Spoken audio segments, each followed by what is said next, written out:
It's like the best thing I've ever fucking heard. I know, right? At first, I thought it was too problematic. But by the end, how you tied everything in with the criminal justice system, it's just like such a chef's kiss on social commentary. Thank you. Yes, you understand it. It's like, yes. And the label won't even put it out. They think it's too offensive. You should just fucking leak it. Leak it? Just put it out? What if you premiere it on The Breakfast Club? Like, imagine sitting down and talking with Charlemagne about jail. Yeah, I mean, I wish I could, but it's like not easy. Yeah, not easy. I could text him right now. Yeah, text him. Okay, I'm doing it. Yo, major shout out for the homie Blake, man. An Unfiltered Bachelor podcast. That's what's up, man. Money Blake Weather. If you could just tell people that you love the show, I'm gonna tell people right now that you fucking awesome, man. What's up, bro? It's Gator.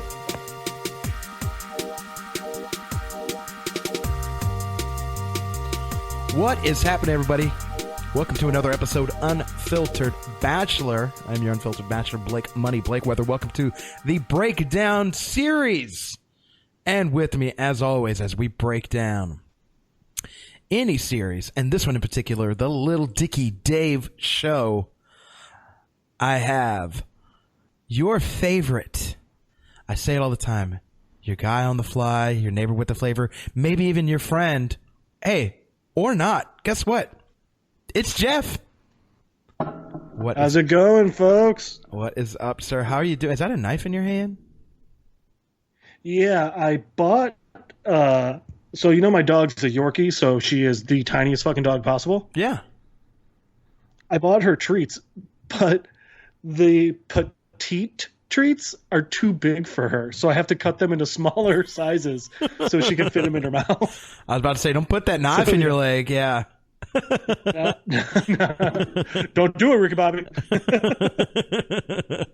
Don't you wish that evil on me, Ricky Bobby? Don't you put that evil on me? When we're doing these, I give her a couple of treats so she stays nice and calm. I don't got to worry about her in the background, you know? I like that. I like to hear that. You know what else I like? Little Dicky. I love Little Dicky. You know what I do and don't like at the same time? That this is the series, or the season, not series, season finale, episode 10, Dude. Jail. You want to hear an interesting, a little interesting fact, i.e. season versus series? Dump it. And in England, they refer to series, like when there's one season, to them that's a series. So it would be series 1, series 2, series 3 of the same episode. Oh, okay. And that's just one season. I was how different we are. I was right in English talk, huh? All right. Yeah. In English, you were right. In America, English, you were fucking stupid. Shut the fuck up, Blake. Get the fuck up, boo. Get a fucking... Jeff needs to start hosting this shit. Fuck you. You sound like you're from London. I know. Oh, yes. Forgetting Sarah Marshall. So, before we hop into all of our unpacking and takeaways, what was, pray tell, some IMDb information, more particularly and more accurately, the score and ranking for this particular episode? So IMDb, as you guys know, it's where we tend to get our random facts from there, which I love. Unfortunately, when you're doing a review day after, like we tend to do, there's not always trivia. But we did get the score, and the rating for this episode is 9.6, which is the highest rated episode this season or series has had by 0.3. The second closest was Hype Man at 9.3. 9.3. And that's remained 9.3 since we've been doing the podcast, which is insane. It's held up that well. And interestingly enough, Jail has gone up 0.1 just today. Yeah, this afternoon when I checked it out, it was 9.5. When I checked it out, I think it was last night, very late last night, it was 9.5, and I was just like, wow. Well, excuse the fuck out of me. They are the internet movie database, so they know what they're talking about, guys. Jeff, I want one or two, maybe even 3 words most because I only have one word. I could do 3 words. When the episode ended, you felt blank. Well, I'm just going to give you the 3 words I was going to give you anyway, although they don't necessarily answer completely correctly, but they still fit. And that would be holy and shit. Is that like holy or It was sweetie. I was going to say the one word that came to mind. I couldn't have asked for a better season. Yeah, one word that came to mind when it ended. I remember saying just one word. I said, "Whoa!" Like I literally was just like frozen for like a couple seconds, maybe a minute, and I was just like, "Whoa!" And then I just crazy, stopped, and then what? It was just fucking. All right, let's just get into it. Let's just start unpacking, bro. I want to hear what's on your fucking list. Let's do this. My un, deux, and trois. Yeah. All right. So my first takeaway,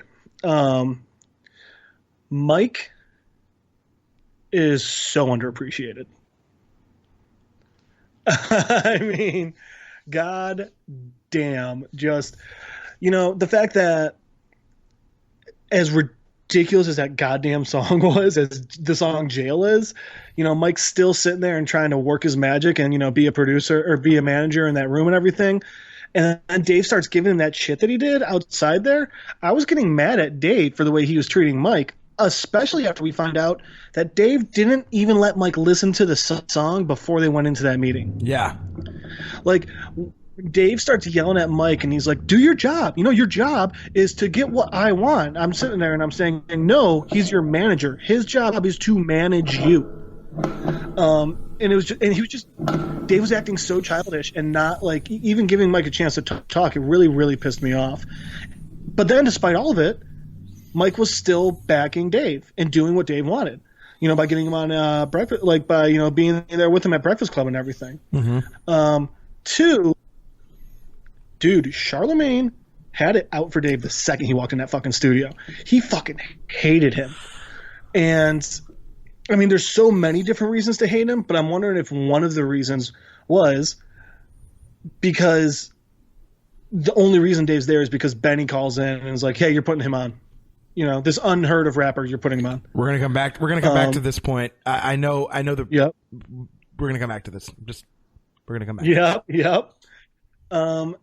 And 3, I like that the part that kind of turns it around for Dave, and this made me really happy. The part that turned things around for Dave when he's at the Breakfast Club. I mean, it's his rap and everything, but before even that, it was his genuine relationship with Gaeta. It was like when Dave kind of started just being himself and his friend and talking about his friendship with Gaeta. That's when they really started giving him a chance. And I liked that, Dave could have gotten angry. He could have gotten defensive. But instead he's like, no, this is just the best guy I know. He's one of my best friends. And that's what really got him through, Mm-hmm. And that made me really happy. Not the least bit because Gate's my favorite. Gate's my boy. Gate is the boy of the show, too. Just so you know. All right. I got 3 takeaways here. What do you have, man? It's again, we're going to come back to the Charlemagne point as we kind of get in because I've got some notes that I don't even know if you know. It's like a bit of a heavy one to start on, Right, but it's a great point to bring up too because I had it on my bring up list. It's not on my top 3 list, but it's on my bring up list. First of all, how long have Dave and Allie been broke up? So what we do know is it's at least been longer than 2 weeks because Mike said, I put in my 2 weeks when we got our advance. And we now know he doesn't have a job. But I don't know if that was 2 weeks ago. You know what I mean? Like, I feel like it was prior to a couple weeks. Like, for some reason, I felt like it's only been like a week or so. No. And I have no reason to think that now that you bring up, with just based on Mike's timeline. Advance until they sign. Yeah, just based on Mike's timeline. And also to answer your question, like I think a question that I kept answering just because of my assumptions and it was confirmed here, you were like, well, what time are they in? Like, are they in 2016? And they confirmed they were actually in 2022. Or not 2022, but 2020 as well. As well. As well. But yeah, how long have Dave and Allie been broke up? Because he starts to bring up the fact of like, is she seeing other people? And you don't bring that shit up a week after, 2 weeks after. Like, it has to be a little bit of like, I at least, this is in my own head, at minimum a month. Maybe at this point, it's been 2 months. Longer? Yeah, maybe it's been 2 months. When you remember that Trippie Redd's going on tour. I mean, Els was just starting to engineer for him, and now he's going on tour. So yeah, yeah, I think you're right, man. Maybe like that's a good point. That's a really good point. I think 1 to 2 months sounds right. 1 to 2 months. I was going to say 1 to 2 months. 3, we're stretching it, but I'd say 1 to 2 feels comfortable to me. That's just a comfortable number. Well, and shit, you know what? Jail, that entire song that he put out, they would need to have advance money to start making even. Mm-hmm. So yeah, that makes a lot of sense. Mm-hmm. Second was the fact that Gaeta kissed Dave. Was that the straw that changed Dave's heart? Was that the straw that broke his back? Because if you remember, and if we go back, and I love the nod to it. Like, remember we go and Dave is, hey, I'm going to give you a good night kiss. You know, when he's laying him down and his parents and Gaeta's like, yeah, Gaeta's like, I'm not on that shit. You know what I mean? I'm not on that gay shit. Get the fuck out of here with that. And he's just like, well, okay. Anyways, so we obviously know Gaeta has bromance. He's a bromance for him, but he has his own lines. When he kissed him on the cheek, bro, like it did that was because after that was the last action that really anybody. Look at Dave's face during that too, you know. Dave was like, "Oh my god, you guys have no idea how long I've been waiting for that." And they like, I know that was like kind of funny, jokey, but no, you could tell there was some seriousness to that too. He's been waiting for that, and like there was no other action that any other character had with them after that. It was all Dave's internalization of like everything. If you notice, he looks at Gaeta, he looks at Mike, and that's it.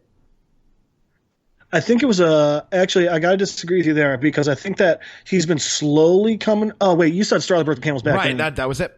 Then yeah, I'll give you that. Okay. Because a big part before that was obvious. Why don't you finish your third before I go into this stuff? Cool. And then, as we ended the first episode of the pilot with Dave rapping, so ironic that we end the season finale with Dave rapping, and it's a freestyle. It's not even just a rap like that he's like got in hand. No, yeah. It's a fucking off the dome. It's what we appreciated him doing in the first episode that I think really captivates. Like I talked to a lot of people, they're like, that fucking flow, like, all right, and you have nothing but respect for it because it's freestyle. 100%. As you begin, begin, I think that might have been the only thing that we got right about this episode. as you begin, and as you end. I got one more thing right, and I'll bring it up here in a little bit. Yeah. Well, I'll say it now. It was the Benny point. Like I thought. Remember, I said like he's got to have an interaction with Benny, and Benny's going to be on him to be like, bro, you're the fucking man. You know, he's going to hype him up and get tighter with him.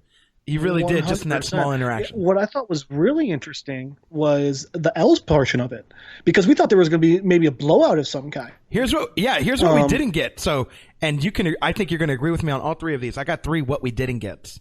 What we didn't get is a YG payoff. What we didn't get is an alley. We didn't get an alley confrontation. Maybe it wasn't necessary. We also didn't get an Els confrontation. Maybe it wasn't necessary. Now, I will say one thing. So the Els part, you know, Els comes in and he's like sitting there and blah, blah, blah. And when Els says, you know, oh, I'm going on tour with YG, not YG. I'm going on tour with Trippie Redd. He wants me to engineer for him. And I love how Dave's immediately pissed off. Mm-hmm. And then when Els takes a step further and goes, "What? You're not even happy for me?" No joke, dude. When Dave says, "No, I'm not," I no joke out loud said, "Fuck you" to the screen. I was so pissed at Dave for that one. Don't get me wrong. He pulls it back real quick. But it was another one of those, like, Dave, man, I know you're shooting for your goals. I know you want to do things your way, but, like, that was selfish as hell, man. In that moment, you realize how egotistical he is. You realize. And so that was the thing. I think that what you pointed out, Gaeta giving a little smooch on the cheek, that was the straw that broke the camel's back. I think that was like the beginning of it, his realizations. And then I think he started realizing a little bit when so I think it was Els being like, hey, you should be happy for me, you're my friend. There was that. Mike saying, I quit my job, man. I went all in on this, but the way you were acting, I started looking for another job.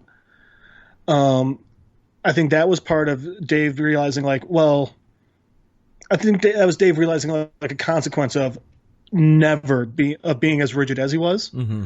But I think the third part was, I think the most important part was with Emma, when Emma's got all the mock-ups for how Dave wants his logo, all the dicks and balls and shit, which so Dave. But then she goes, and then, I did a few just for me. And she shows him some great fucking logos, which, correct me if I'm wrong, but the beard and the hair, that's one that he actually uses, right? Mm-hmm. That is one. The lowercase LD with like the face. I don't know if he uses that or not. The one that he chose. I've seen that before. I don't know if he uses that in real life. I've seen that before. I thought he did. Yeah. I thought so. But so I think that was another part of it too, where him realizing, I think those were while this needs to be my art and everything, maybe I don't want to say compromise, but take some constructive criticism, Yeah, it's. I think those were important parts of this episode, and I think for me personally, I think Emma's was the most important. Yeah, it shows shades of him, like he's starting to come down off of his high horse and just be like, actually, like normal stuff is just it actually just works. Like maybe I don't need all this extra shit, but it's just a shade of it before we get it at the end. He's so egotistical in this episode. It's come to a head. It's been building. We've been seeing it being built, as he gets a little bit of this and a little bit of this, and it turns like as his career turns up, we start to see dude, he's not even wearing, like, he's in the boardroom. He's not even wearing peach, like, really. He's wearing these colors that we've never really. No, but he does have that shade of pink. Right. But going like, on the sweatsuit. Nothing is like, you don't see a shade of like Dave's normal colors in this episode, as far as I've noticed, because he wears the Steelers jacket with the black shirt when he goes on Charlemagne. He's wearing this kind of like pink, kind of the pink sort of maroon. Like he's a different person. You know what I mean? He's this whole different, like, and I think those colors, they highlight this too. He's this whole nother person that like we've never really seen before this. You know what I mean? Just on a color basis. Well, and do you think that maybe the color difference and everything is Allie's not there to balance them out anymore? Yep, because she would wear a lot of like aquas and greens and stuff like that, right? Yeah. Like that's a fucking great. Well, you see him watching with Benny. He's wearing green. Dave is wearing green like Allie normally would. Cool. Okay, so he's at least normal there. You know what I mean? Yeah, dude. Interesting thought, though. Very interesting. Again, the colors and everything. Yeah, man. Got some stuff for you. What I did enjoy that was real is actually I did enjoy the Charlemagne hate. Do you know why? If you don't know why, it is because it's real. Because it is real. Because the first time that Dicky went on there, in 2015. Oh, I figured. I rewatched so I watched this episode and then I was like, I wonder how accurate this is, because I've seen the Charlemagne episode before where he went on back, I think it was like October, November 2015. And Charlemagne acted the same fucking way. And apparently, this is just from what I've heard and what I've seen other people talk about. Charlemagne has a certain distaste for white rappers, just off bat. Like he just doesn't. He very much views it as like, are you culturally appropriating hip hop? Well, what he called it culture vulture. Yeah, yeah. He thinks a lot of these white rappers, like, he just doesn't believe in them at first. And I do think it's important to point out that's not just Charlemagne. A lot of people feel that way. Mm-hmm. And it's so, not to be like calling people out, but it's so interesting because, I mean, like I said, like I've brought up a few times, I grew up in a pretty affluent suburb of Chicago, and like we'd have, the kids who they would act like they were all like, we'd have the white kids who are acting like thug and stuff, and like they'd they'd be, well, yo, what's up, man? And they're talking like this. And like, now I don't even know how to parody it anymore. But like, they'd be sitting there and the way they would talk, the way they would act, the way they would dress, it very much felt like they were appropriating black culture. But then you get someone like Eminem, who he's not appropriating black culture. He just grew up in it. That's a part of him. Then you get someone like Lil Dicky, who he's not appropriating the culture at all. He's using rap as a canvas to show his life and his art. And it's very interesting. But the thing is, it isn't at all uncommon to get that white kid that wants to, act like he's tough or like he's from the hood or something. And it's like, bro, you grew up in a 5-bedroom house with a neon Sonata. Calm down. Yeah. You get like that fakeness that comes through. And college was paid for before you were born. Right. You don't know the struggle, Get over it. You're welcome, by the way. But yeah, in the convo though, again, another thing I loved, it did touch. There was a few. Real quick. Are you talking about the Dave combo or the real life combo? But so the reason that I love this convo and this whole interaction with Charlemagne is because there's so many nods. There's a lot of little if you watch over it's like a 30-minute interview. If you guys get the chance, watch the Dave interview from the Breakfast Club back in 2015. But there's a lot of little nods and a lot of little things that they touch on in this short amount of time that they touch that come up in that first interview. There's a lot of little throwbacks, which if you don't know it, if you've never seen it, and you go watch it and then you come back, you have a newfound appreciation for it. It's like a real little Easter egg type thing. It's really, really cool, and that's why I really loved it, because Charlemagne did if you notice in the interview, he does look at Lil Dicky and it wasn't until closer to the end of the interview when he found out what Dicky's kind of what this whole thing is about, what Dicky's all about. He really started to come around by the end of the interview, and you see him and he's like, all right, Dicky, I'll fuck with Dicky. I'll fuck with Dicky. In the real interview, did they bring Gator on? No, Gator was not in there. No. That would have made me happy. Yeah. Just because I love Gator, man. Yeah, I love him so much. I do too. Also, was Gel supposed to be kind of a take on Pillow Talk? Like some sort of long ass song that has all these kind of breaks and Jail and talking Dude, I points. have no idea. Dude, it was 15 minutes long. It was when they turn it off, it's at 8.5 minutes into the episode, and Dave goes, "Whoa, there's 6.5 minutes left." It's like, oh my god, what? So I actually have two questions. I have a question for you there. First and biggest question: do you think in real life Dave tried doing that? I feel like yes, but I took it as he tried to use the longest song I could think of him was Pillow Talk, and I took it that he tried to use Pillow Talk as maybe it wasn't to this extent because I think this is a fictionalized version of his real life, but I do feel like he tried to use Pillow Talk as his lead single, and they were like, what the fuck? The first time you ever hear it, if you just hear it without the video, had you never seen the video and if you just listen to the song, there's so much craziness going on that goes from aliens to fucking this talk about God to this talk about meat to this talk fucking Lyft versus Uber versus cabs. I mean, everything. The Brain is his own character in the goddamn song. That bitch don't know about Pangea, man. Brain, just drop it. But it's so much going on. That bitch that don't know about Pangea. That's Allie. I know, she's in that music video. Shout out to that. It's a fun thing, man. So that's why I was like, maybe it's a Taylor Mishiak. Taylor Mishiak. But it's a nod. I felt like it was a nod, but I could be going for a stretch there. I could be like, am I reaching too far? You know what I mean? So it's interesting because Pillow Talkin' is one of his best songs, hands down.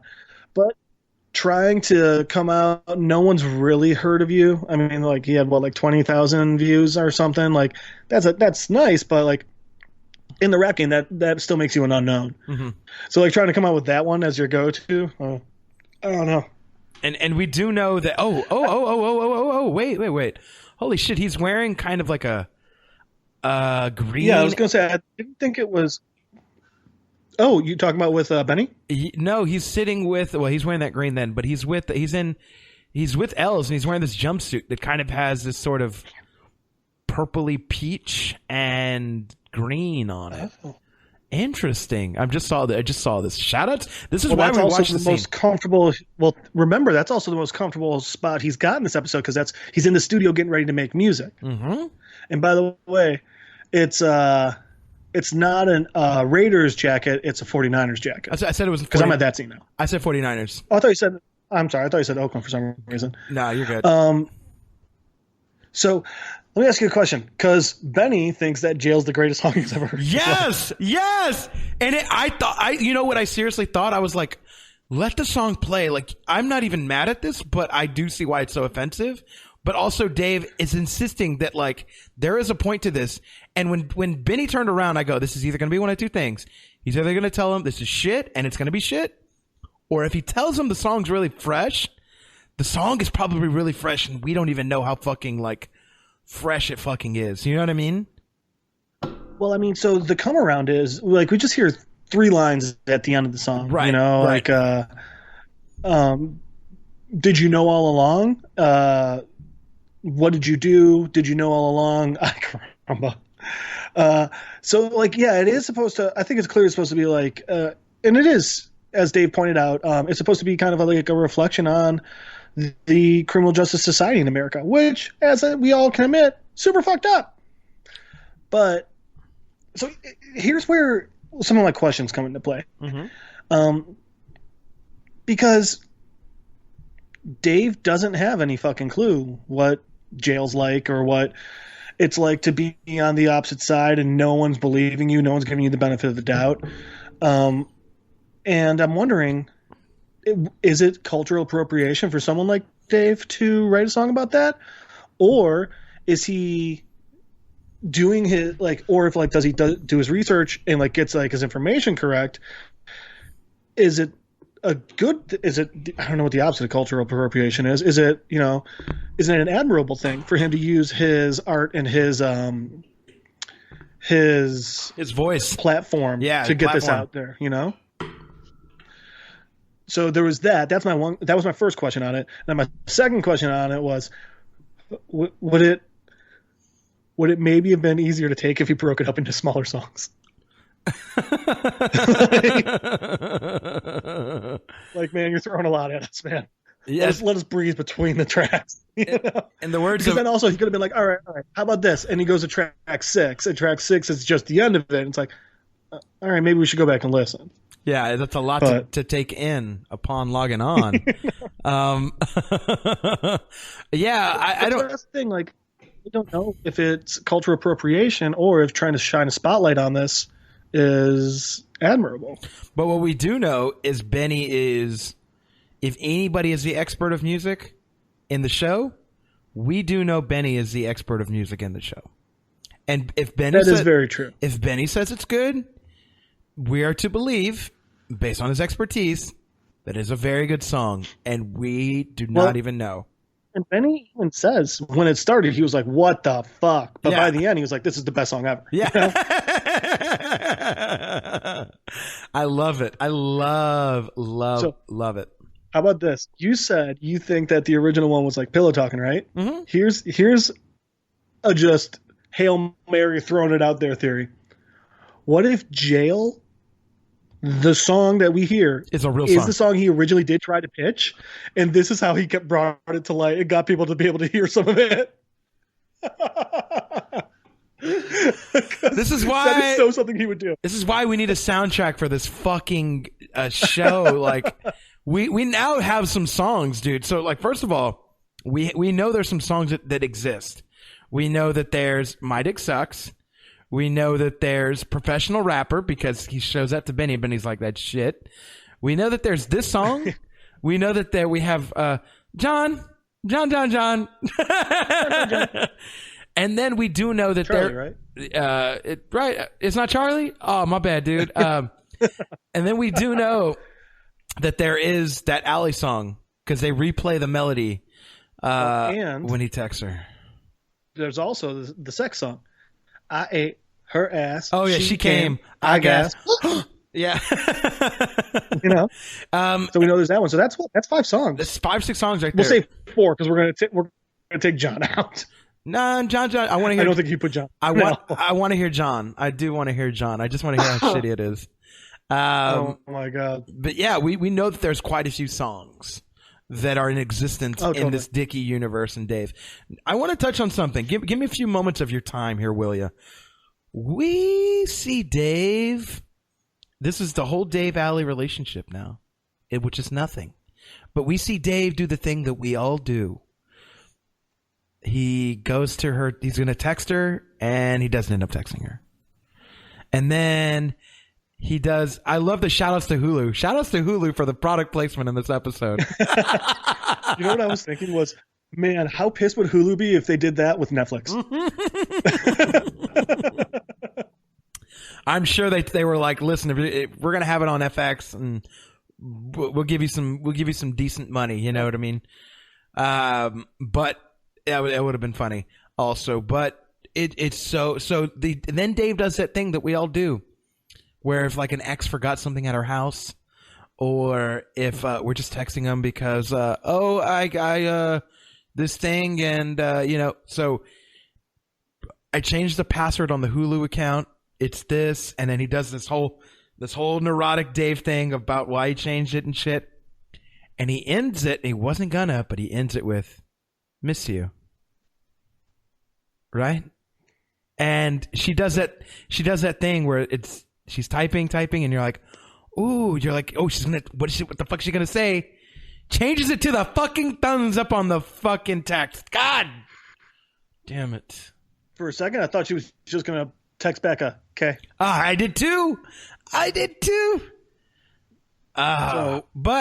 here, a couple of things with that. Yeah, keep going. One last thing I will say. Why the fuck did she text back so fast? Or why the fuck did she respond so fast? Oh, because she was getting it by a dude that was eating her ass. And she was like, "Oh, what's up? Yeah, uh-huh." He was making her gasp. All right, go ahead though. Take over. A couple things with that. One. Do you think Dave? So Dave resets his password because there's too many people on Hulu using his Hulu, and he can't use it on his computer. Mm-hmm. Do you think he reset it so he'd have a reason to text Allie, or do you think he reset it and then was like, I gotta let Allie know? Both. Yeah, I think so too. I think that like it was an excuse to text her. So I mean, yeah, I gotta give you that. 2, I gotta give Dave some props because, man, I don't know if I would have had the guts to text "I miss you." You know, it's not even guts, right? Like it's more like, have you ever been so drunk that like you just you do before it you're gonna finish? Yes. Mm-hmm. Mm-hmm. Mm-hmm. We've all been there, whether we've been sober or not. I think it's when your friends say, "Man, fuck that bitch," like move along with your life and yada yada, and you're like, yeah, and then you sit at home and you're by yourself and you're in your world and you're like, you start to craft a message and you never send it, or you send some shit and you're like, fuck, like, I'm so fucking stupid. You throw your phone, you're like, I'm so fucking stupid. Yeah. What? Have I ever had to go to Verizon and lie about why my phone's broken? Yeah, I've been there. For me, it was how vulnerable Dave was. Mm-hmm. And one of the things that we noted, like that the start of the show, Dave refused to be vulnerable. So I like that it showed his growth like that, And last, I don't know about you, but when they started playing the Allie music, the theme song, I immediately started wondering, I wonder if instead of jail, and then again, when Dave, you could see he's clearly having second thoughts of playing jail for them. I was wondering if he was going to play the Allie song. Whew. Which, oh man, I need to hear that full song. It's just so good. Oh, also, I think this is the first episode that they started with, now that I'm rewatching it, where Dave doesn't just come in a minute or two after. Oh yeah, the what's it called? The title screen, the title plate. It doesn't. So, it comes in. That's how the show starts off and ends. It's the last thing before the credits. I thought that was a really great. I guess cinematography, probably an editor's choice to bookend it like that. I thought it was just really good. I did too. I really enjoyed that.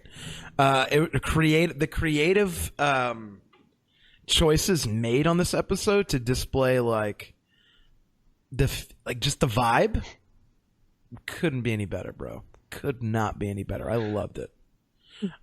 This was an episode you're sitting there wondering, how are you going to end a season of a show like this, especially the first season of a show like this? And it's like, oh, what's that? Oh, you're gonna knock it out of the park? Oh, okay, yeah, all right. He diverted you divert expectations when you start the episode with. I thought this was I'll be honest with you. With the first couple minutes, I thought this was just a wrap, and I thought this was literally what happened to Dave. Oh yeah. And I thought they were showing us what was happening. I thought this was going to be at the end it was going to be revealed. This is Dave making a rap about what happened. Right. And this was that whole thing. And because one of the things, Dave getting arrested for showing his nut on stage, which, man, I don't know if that was a prosthetic. Right. Because it looked pretty real. I was going to ask, are those his real nuts? Just nuts. He only showed one. But that's so something, at least from what we've been led to believe in this season, that's so something Dave would do. Yes. I could see Dave going to jail. Now realize oh, what? Consequence has actions? Or actions have consequences? Oh, yeah. So I could see Dave showing his nuts. That was one of those things that I was like, oh God, Dave. And honestly, it wasn't until really the scene where he's kissing on Don Quixote and licking his ear, and I was like, all right, something's up. This isn't really happening. Yeah. That's what I was like, is he gonna? But I did. You know what I did think though? I'm like, is he gonna bite his dick off? And he bites his dick off. Absolutely. Anyone that's seen Shawshank Redemption is like, but I know what's gonna happen. Apparently, it happens in the book, not the movie. But yes, he bites it off in the book. Something to that effect. I never read the book.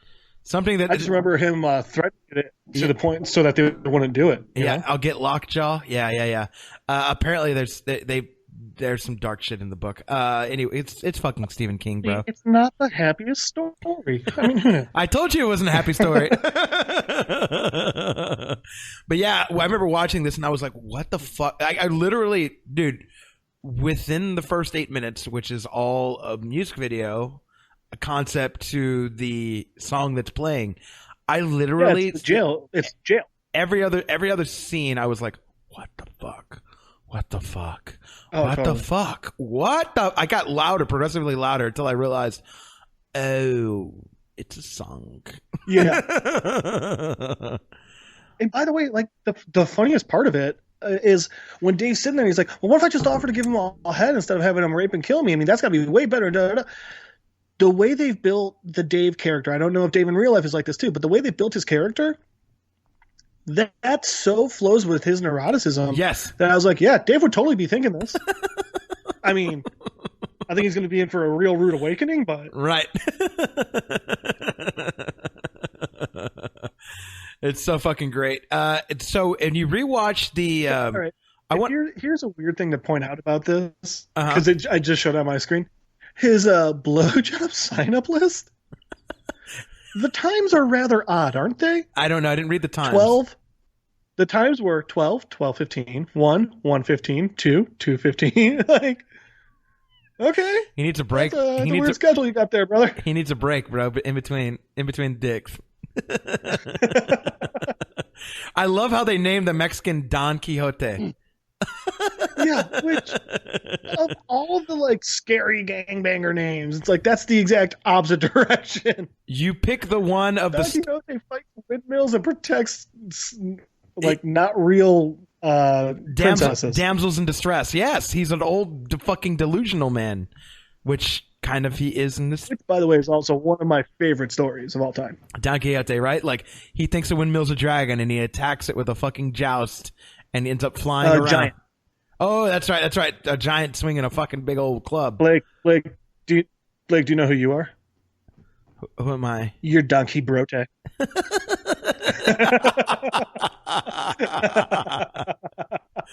Thank you, Brotato Chip. Anytime Poseidon got of the Broshan. Poseidon. I'm dead. Man down, I'm dead. That's my Brotato Chip right there. I'll tell you what. But yeah, it's I don't know, man. I at first, I'm be honest with you, when I watched this episode, I was a bit taken back because I had expectations. When I removed my expectations, how else would you, I thought about this, if they never had a second season, and this is how they ended the series, it still makes absolute fucking sense. It still makes absolute fucking sense.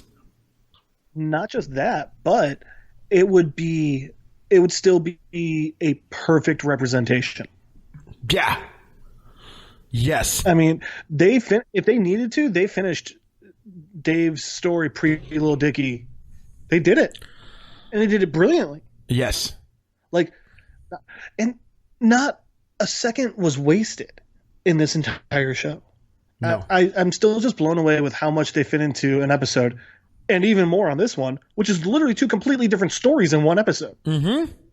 And the fact that they only had, like, the first 8 minutes are a concept music video of, like, the song that's playing. So that means the episode is 28 minutes. That means they only had 20 minutes to work with to fit in the remainder of the story for you to get that Dave still meets with Emma. He's still cool with Emma. He talks with Els. He talks with Benny. He talks with Mike, and he still has time to go on the Breakfast Club. Like, it's so much to fucking fit in.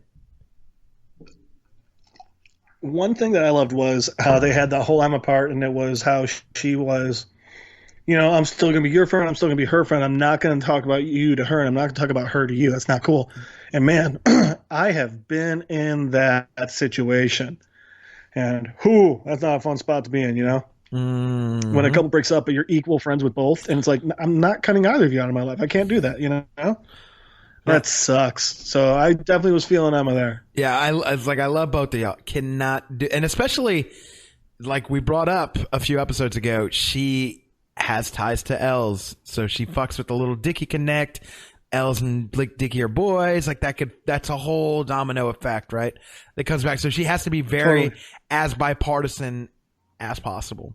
Absolutely. And she doesn't want to live her life through these people. She wants to live her life and these people be a part of it too, So did you read I was going to say, did you read Rolling Stone thought the world of this episode? They were I saw the article and I didn't want to bias myself before this episode. So no, I haven't. I didn't see it before this episode. I read it this morning. The writer was all over this, and in the best of ways possible. Like, he was like this.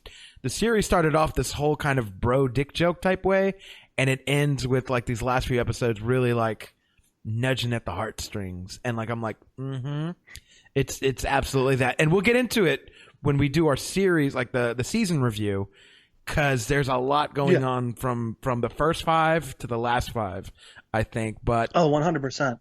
So that's a different conversation. How about how much they were able to do in? I mean, I'll bring it up later. But another point that I was wondering here.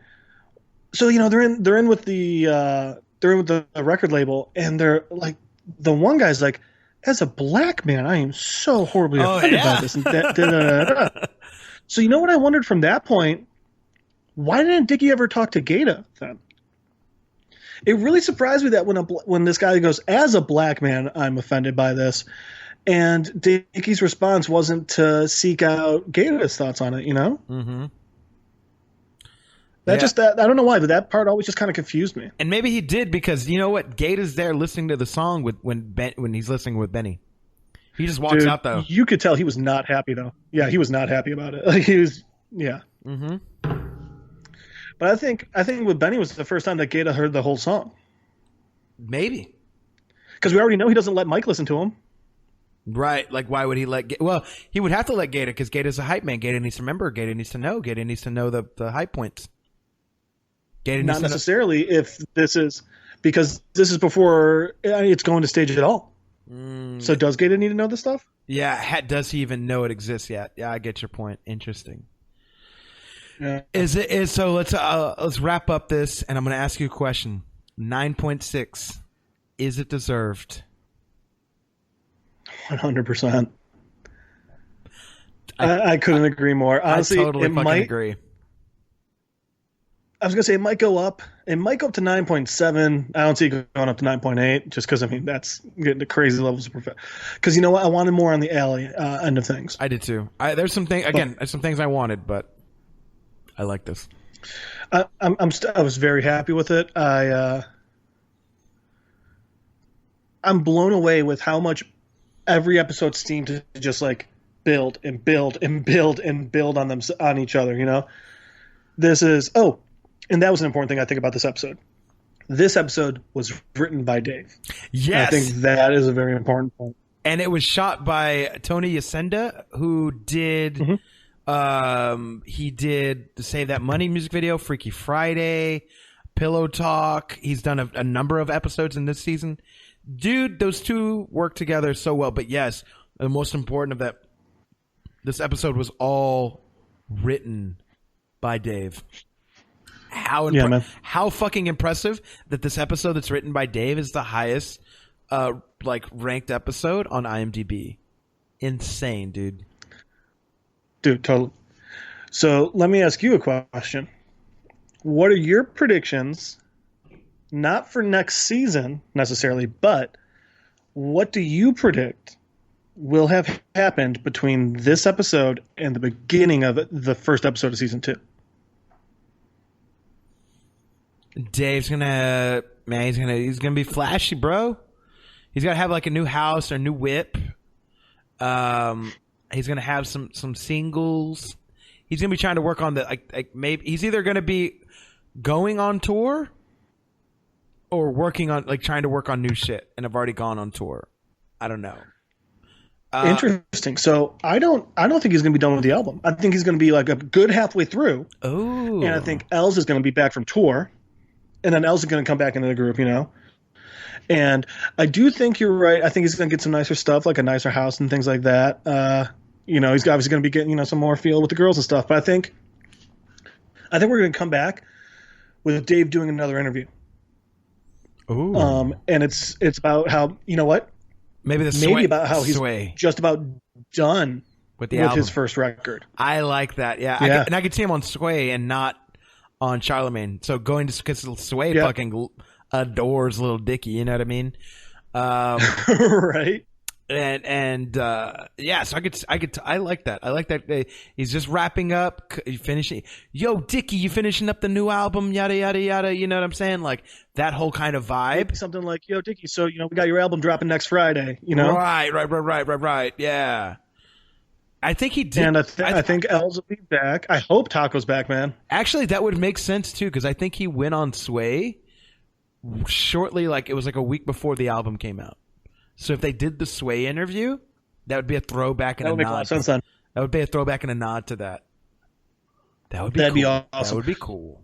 And I think it's going to be one of those, to show that we're going to get Dave's growth, but they're going to show it off camera. Mm-hmm. So here's a big question. How much do you think Allie's going to be in next season? What if I think she's still going to be a big part of it. What if she meets somebody? And that's the thing. I think that. What if next season? Okay, so follow me if you will. What if? Allie's still a part of it, and they're hanging, and Dave's kind of trying to feel like if it can get back going and everything. And she's like, "Oh, my boyfriend's first couple episodes, maybe 3-4 episodes in, we find out." Maybe Emma or Els takes Allie aside and is like, you gotta tell him. and like they know that she's had a guy the entire time. And the season ends with Dave getting ready to go on tour and Allie's engaged or getting married.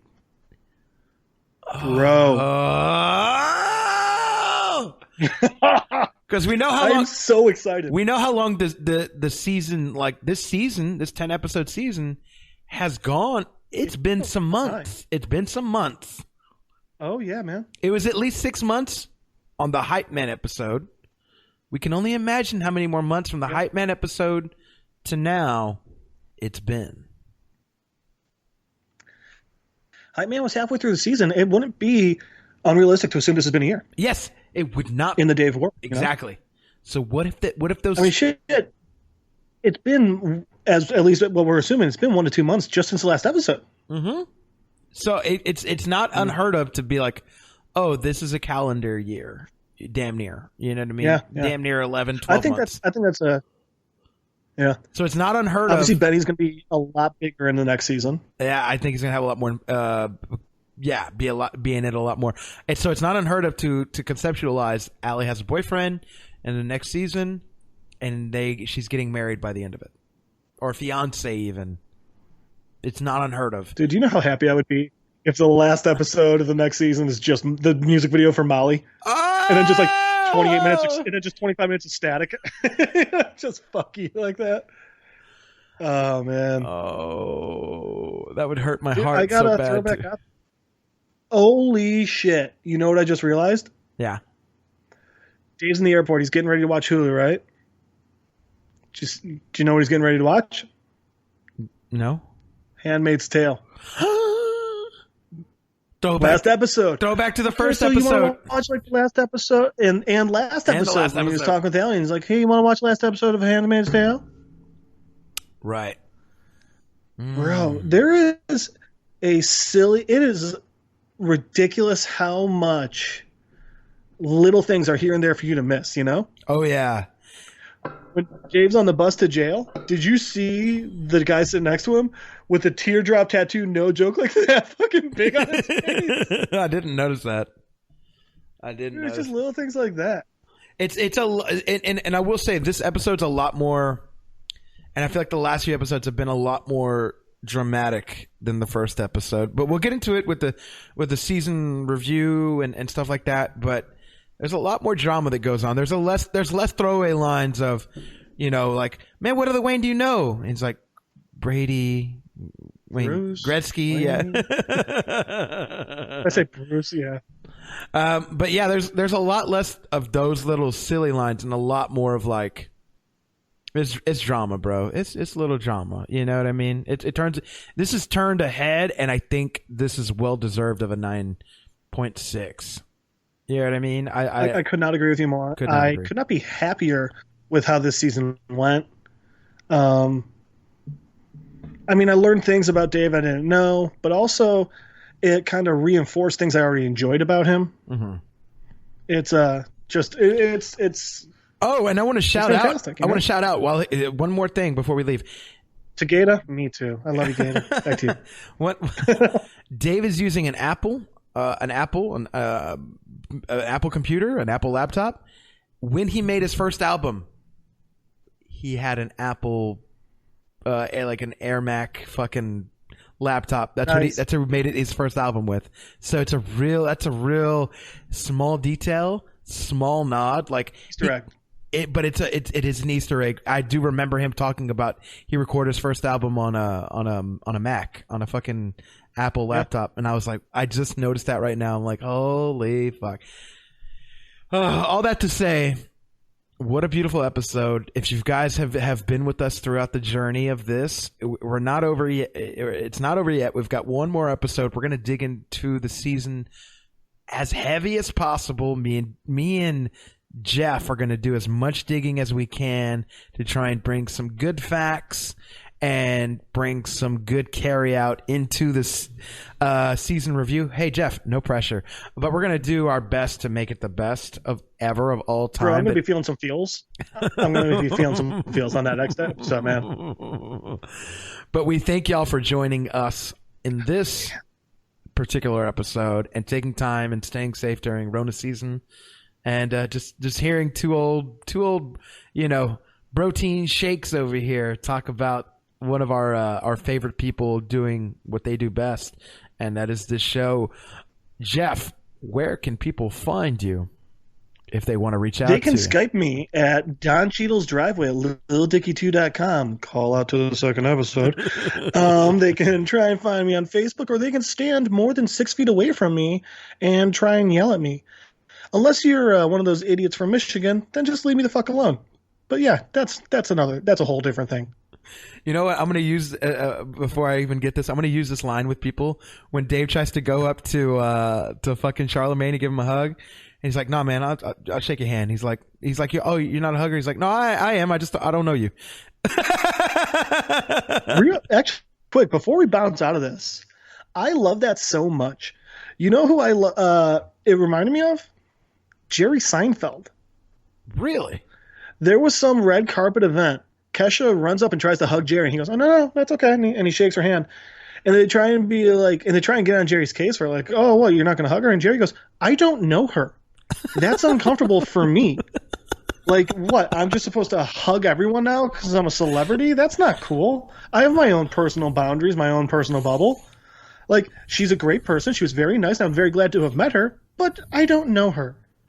And a hug is a more intimate thing than everyone, really gives credit, than some people give credit to. Right. So I actually really like that. That was a nice little nod. Now, me, I'm a fucking hugger, so it's cool, but...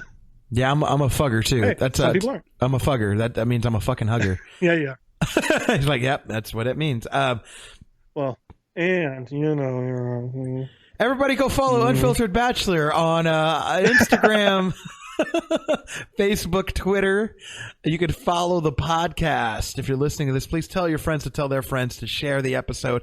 Anybody that's a little Dicky lover or a lover of Dave, please share this episode with them. Let them know that this exists.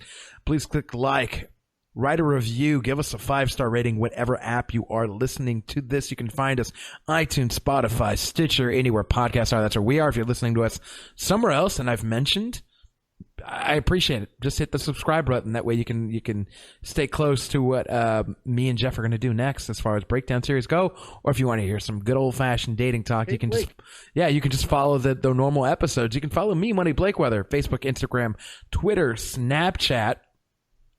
And this has been a very great ride. One last thing for me before we go. Yeah. I know we've mentioned it a couple of times. We mention it more in Atlanta than we do on Dave. And by the way, if you want, feel free to cut this and throw it at the beginning. But with the last episode coming up, the last episode that we're doing, which is the season review, if you have any thoughts on this season, if you have any intakes on this show, please, please, please send an email so we can bring it up on that last episode so we can talk about it, I'm sure a bunch of you have insights that we don't even. And so it'd be real cool to, just get another perspective to throw on for that last episode, the recap episode. Unfilteredbachelor@gmail.com. That's where you can reach me, the show. Let's hear some of your feedback, some of your thoughts, some of your favorite moments, anything like that. I'd love to talk about it. We'd love to talk about it on the episode, on the season recap that we're going to do here shortly. But yeah, I appreciate everybody for tuning in and staying safe during this Corona season. We're all going to make it through this together. I really hope that we've entertained you in doing this breakdown series again. We've got one more episode. It feels like the end. I know we're almost there, but I definitely appreciate everybody staying safe, and I hope we've been we've just been a note of positivity for you staying safe and going through this crazy time that we're all in together. We're here with you. We go through we go through the motions. So yeah, we love all of y'all, whether it's morning, evening, afternoon, whatever time you're listening to this. I thank you as always. And until the next time, and until the conclusion and the wrap up of the Dave series, we will see you. Peace.